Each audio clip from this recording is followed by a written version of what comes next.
Il-Prim Imħallef Joseph Azzopardi ċaħad l-appell tal-Prim Ministru tal-Avukat Ġenerali sabiex il-kawża tal-Vitals tkun spezzettata u tinqasam f'diversi partijiet. Dan wara li l-qorti laqet għal darb'oħra l-argumenti li ppreżenta il-kap tal-Partit Nazzjonalista Adrian Delija. Adrian Delija kien fetaħ din il-kawża ta' importanza kbira fil-qorti sabiex jiġi investigat id-deal tal-Vitals, kuntratt li laħħaq iż-2 biljuni u li hu l-akbar kuntratt mogħti minn gvern f'dawn l-aħħar 40 sena. Fil-fatt il-qorti qalet li minħabba li l-każ huwa ta' importanza nazzjonali, il-kawża m'għandix titwal.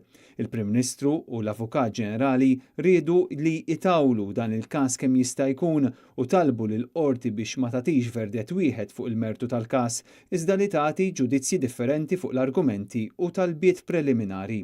Adrian Delija kien oġġezzjona bil-qawwa għal din it-talba għaliex kien ovvju li dan kien se jwassal għal dewmien żejjed fejn jispiċċaw jgħaddu bosta snin biex il-kawża tiġi deċiża, tant illi issa l-qorti tat raġun lil kap tal-Partit Nazzjonalista.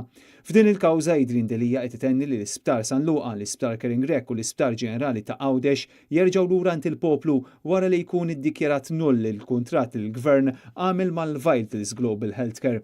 Il-kap tal-Partit Nazzjonalista qed tkun assistit f'din il-kawża mill-avukati Jason Azzopardi u Edward De Bono. Intant fi stqarrija l-Partit Nazzjonalista qal illi din hija rebħa oħra li Adrian Delija u għan-nies kollha ta' tajba illi iddejqu bil-kilba u l-korruzzjoni li huma karatteristika ta' dan il-gvern.